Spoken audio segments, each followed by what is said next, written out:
6 point ही चल रहा है जिसमें आपका दो स्पेसिफिक टाइम पीरियड की सूचना के आधार पर विविध सूचनाएं ज्ञात करनी है। हमने एक निकाल लिया जब एक अवधि में लाभ और दूसरी अवधि में हानि हुई है।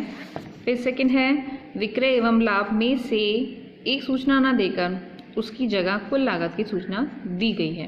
देखिए ऐसा भी हो सकता है सेल्स और प्रॉफिट में से कोई सी भी एक वैल्यू आपको नहीं दे रखी है, क्वेश्चन में आपको टोटल कॉस्ट की इंफॉर्मेशन दी गई है। तो आपको क्या करना है कि स्थिति में दी गई सूचनाओं के आधार पर ही विक्रय एवं लाभ में से जो सूचना नहीं दी गई है उसे पहले आपको फाइंड आउट करना है और उसके बाद उपरोक्त अनुसार ही अन्य सूचनाएं ज्ञात की जा सकती हैं। जैसे इसमें एग्जाम्पल दे रखा है, a company sells its product at ₹15 per unit in a period if it produces and sells 8,000 units it incurs a loss of ₹5 per unit. If the volume is raised to 20,000 units, it earns a profit of ₹4 per unit. Calculate break-even point for production and break-even point for sale. दोनों के लिए आपको break-even point निकालना है at the for the production and for sale. अब जो ये case दे रखा है उसमें कह रहा है कि सेलिंग और प्रॉफिट के अलावा आपको टोटल कॉस्ट बता रखी है, तो आपको पहले वो निकालना पड़ेगा। कैसे निकालोगे आप? Average cost per unit 8,000 unit उसने देखा है if it produces and sells, अगर वो उत्पादन कर रही है और बेच भी रही है 8,000 यूनिट्स, तो वो लॉस उठा रही है 5 पर यूनिट का। अगर वो सेल बढ़ा देती है 20,000 यूनिट्स कर देती है तो उसको प्रॉफिट हो रहा है 4 पर यूनिट। ठीक है, selling price plus loss components per unit कैसे है? सेलिंग प्राइस तो उसका क्वेश्चन में शुरू में ही दे रखा है 15 पर यूनिट है, पर अगर वो 8,000 यूनिट प्रोड्यूस कर रही है तो वो लॉस उठा रही है। ठीक है, तो जब आप लॉस आता है तो आप उसको ऐड कर देते हो और प्रॉफिट होता है तो माइनस कर देते हो, जिससे चेंजेस का सेक्शन था जहाँ पर changes in sales and changes in profit करना था। अब क्योंकि लॉस है तो आपने ऐड कर दिया, 15 + 5 20 हो गया।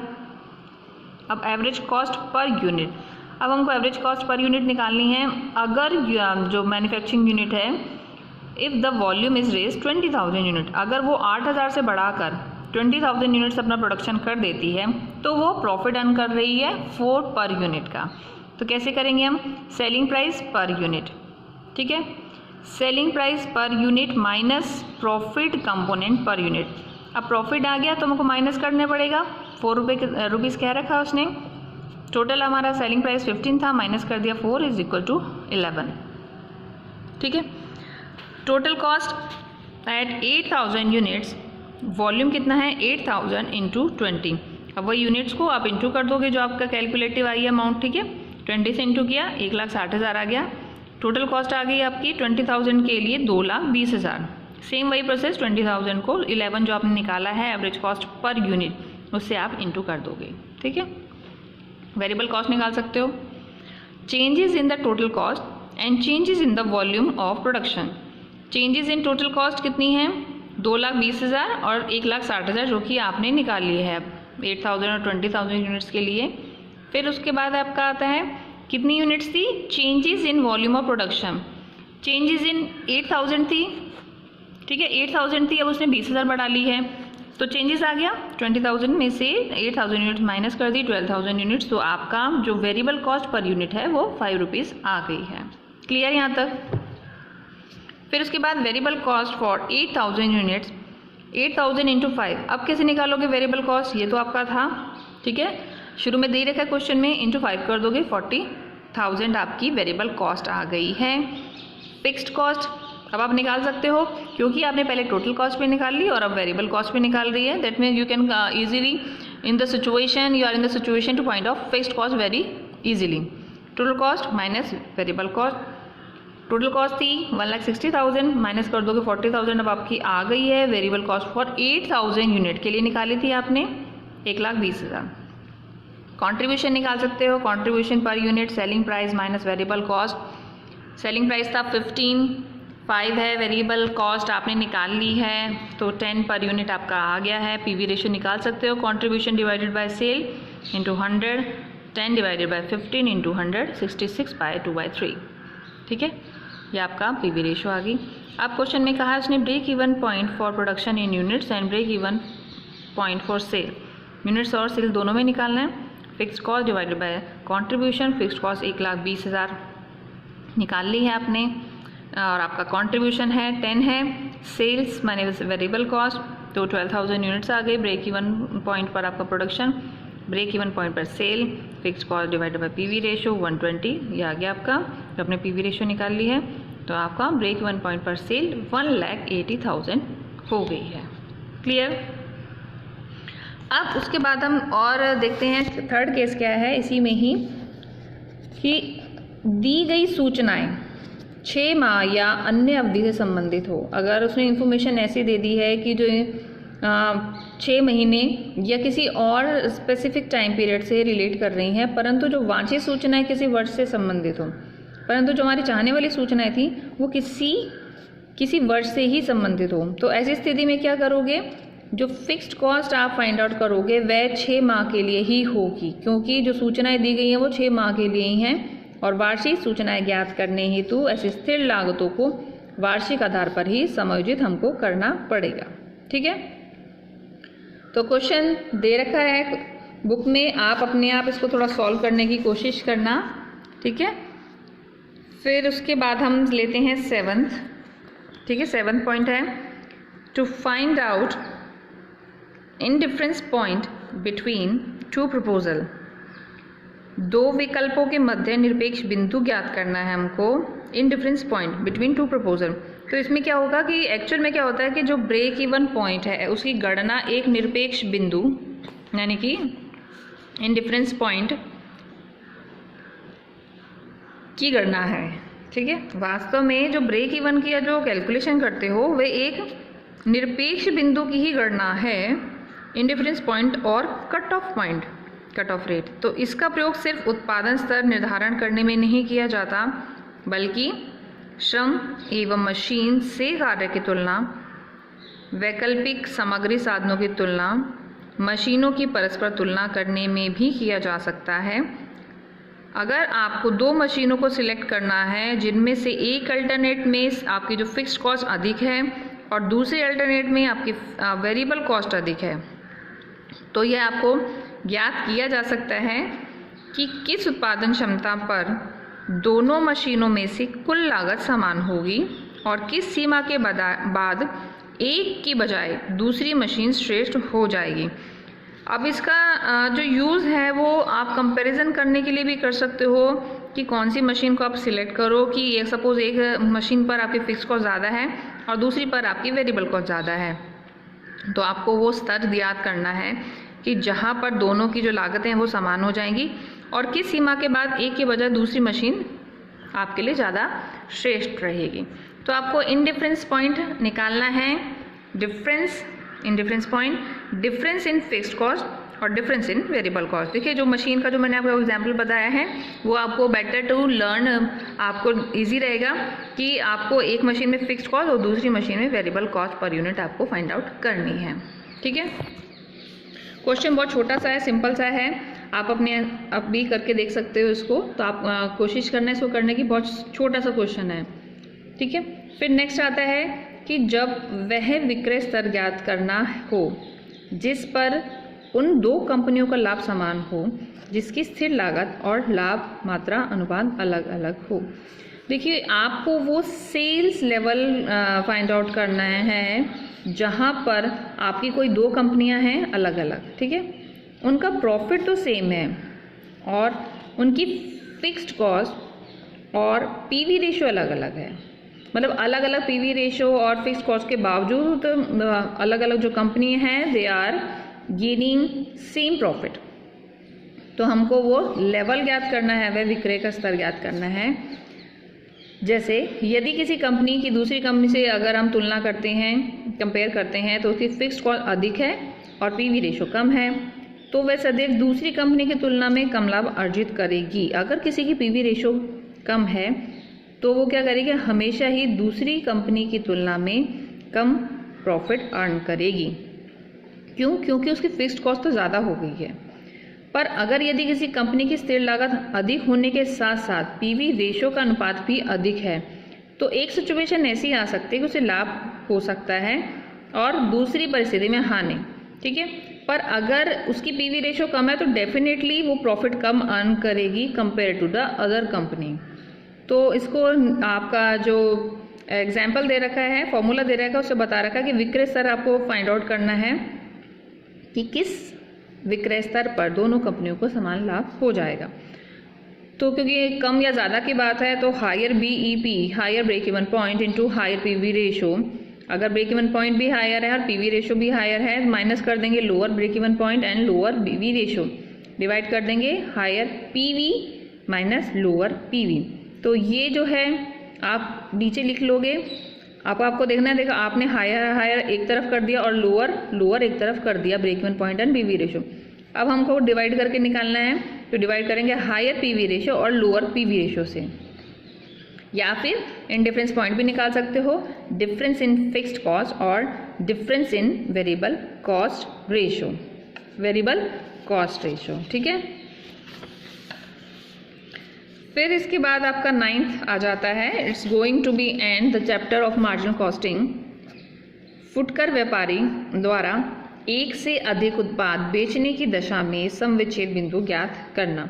देखिए आपका जो फुटकर व्यापारी है वो एक ही प्रोडक्ट को बेच नहीं रहा, जबकि अधिक एक से ज़्यादा प्रोडक्ट बेचने की दशा में आपको उसका ब्रेक इवन पॉइंट निकालना है।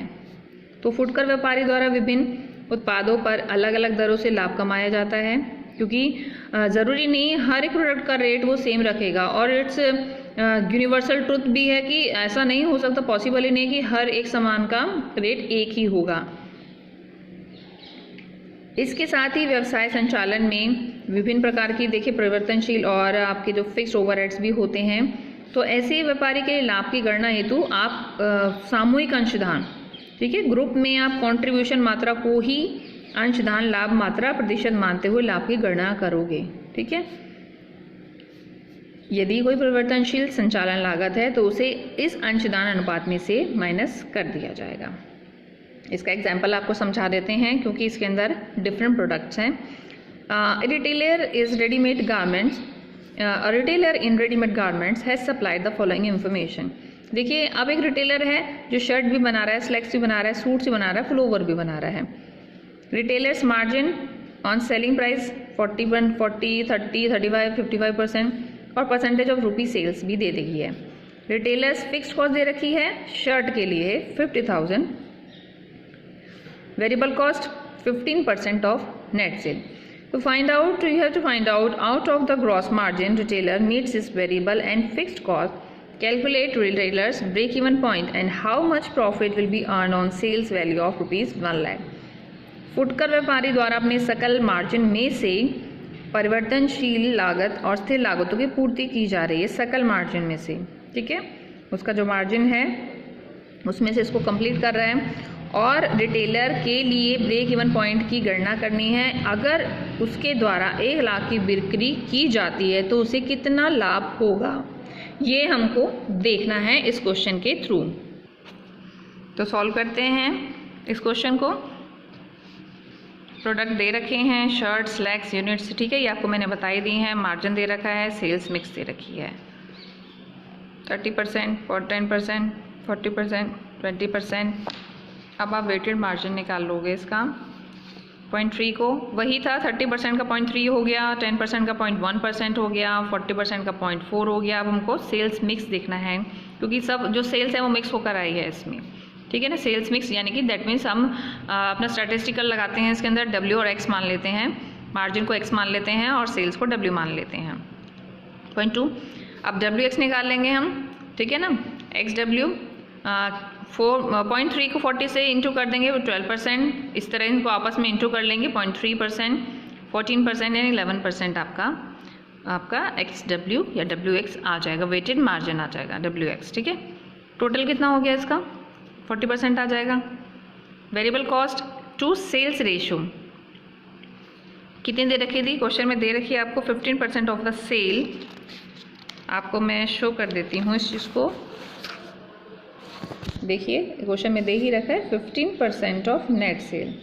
ठीक है, 15% of net cell, that means आपको यहाँ कैलकुलेट कर लेनी है टोटल 40% है, इसका 15% निकाल लोगे variable cost to sales ratio, तो आपका ओवरऑल पीवी रेशो आ जाएगी 25%। अब आपको ब्रेक इवन पॉइंट निकालना था। फिक्स्ड कॉस्ट दे रखी है क्वेश्चन में, 50,000 दे रखी है। ओवरऑल पीवी रेशो 25% आपने निकाल ली, पीवी रेशो 2 लाख आपकी क्या आ जाएगी, ब्रेक इवन पॉइंट पर सेल आ जाएगी। अगर हम प्रॉफिट अर्न करना चाहते हैं 1 लाख रुपए का और, तो profit at sales value 1 lakh, profit and loss निकाल सकते हैं कि अब हमको कितनी सेल करनी है, sales into PV ratio minus fixed cost. Sale आपकी 1 लाख, ठीक है, 25% हमने पीवी रेशो निकाल ली है और माइनस कर दोगे आप फिक्स्ड कॉस्ट है, तो आपका यानी कि अगर आप 1 लाख की और सेल करते हो तो आपको लॉस ही होगा, प्रॉफिट नहीं होगा, ठीक है। फिक्स्ड कॉस्ट दे रहा हूँ, देखो क्वेश्चन में दे रखी है 50,000 की, और 1 लाख की जो डिज़ायर्ड है उसकी सेल है वो करना चाह रहा है वो 1 लाख है, फिर आपकी जो 50,000 है वो आपने माइनस कर दी, तो आपका 25,000 का लॉस आ जाएगा। कि मतलब आप 1 लाख बेच कर भी प्रॉफिट अर्न नहीं कर पा रहे हो, आपको 25,000 का इवन लॉस हो जाएगा। इसी में लास्ट है आपका application of break even analysis में 10th है, लास्ट है, जब लाभ मात्रा अनुपात समान रखते हुए विक्रय मूल्य निर्धारण करना हो, यानी कि यू हैव टू, आपको स्टेगनेंट रखनी है पीवी रेशो, और आपको उस टाइम स्टेगनेंट रखकर आपका जो विक्रय मूल्य है, सेलिंग प्राइस है, वो आपको फाइंड आउट करना है। तो इस केस में अगर यदि आपकी परिवर्तनशील लागतों में वृद्धि होने के बाद भी पूर्वानुसारी लाभ मात्रा अनुपात रखना है कि आप अपनी वेरिएबल कॉस्ट में चेंजेस कर रहे हो, एटलीस्ट इनफैक्ट वृद्धि कर रहे हो, इंक्रीज कर रहे हो अपनी वेरिएबल कॉस्ट को, तो उसके बाद भी पहले के जैसे ही आपको पीवी रेशो रखना है, तो सेल्स प्राइस में उसी अनुपात में वृद्धि करनी चाहिए जिस अनुपात में परिवर्तनशील लागतों में वृद्धि हुई है। भैया आपने कॉस्ट तो बढ़ा दी, ठीक है, अब पीवी रेशो को भी तो आपको बढ़ाना पड़ेगा, ठीक है, सेलिंग प्राइस को भी बढ़ाना पड़ेगा कि आपकी सेम पीवी रेशो आए। तो इस केस में क्या किया जाएगा, न्यू सेलिंग प्राइस क्या करना चाह रहे हो, new variable cost per unit और old variable cost to sales ratio.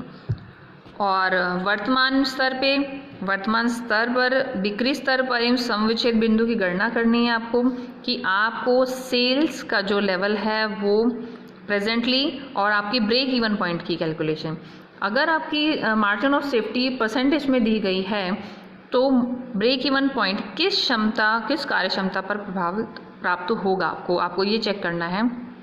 तो sales at break even point in percentage दे रखी है, तो 100 में से आप percentage of margin of safety minus कर दोगे, this is the simplest way to find out sales at break even point in percentage. Question में दे रखा होगा आपको percentage of margin of safety, और अगर नहीं है तो आप इजीली निकाल सकते हो, ठीक है, according to the formula put करके आप माइनस कर दोगे, तो sales at break even point in percentage आ जाएगा। या फिर आप ब्रेक इवन पॉइंट की प्रतिशत में गणना करने के लिए आप जो आपका जो फॉर्मूला है वो भी यूज़ कर सकते हो, sales at break even point in percentage, sales at break even point in rupees, और टोटल सेल अगर रुपीज़ में है तो आप रुपीज़ के थ्रू कर सकते हो, sales at break even point in rupees and divided by total sale. और कुल बिक्री की गणना के लिए भी आप फॉर्मूला लगा सकते हो, present sales is equal to sales at break even point in rupees और sales at break even point in percentage, अगर आप प्रेजेंट सेल्स देखना चाह रहे हो। तो ये था आपका मार्जिन ऑफ सेफ्टी का चैप्टर, जिसमें आपके लिए PV ratio, break even point और application of break even point के जो 10 पॉइंट्स हैं वो मैंने आपको समझा दिए हैं। आई होप सो आपको क्लियर हो गया होगा, और जो प्रैक्टिकल मैंने इलस्ट्रेशन आपको कराई नहीं है, समझाई नहीं है इसमें, और बाकी उसका जो मेथड है वो आपको करवा दिया है, तो आप थोड़ा सा निकाल के इसमें से देखना कि आपका जो आंसर है वो सही आ रहा है या नहीं, ठीक है। Thank you.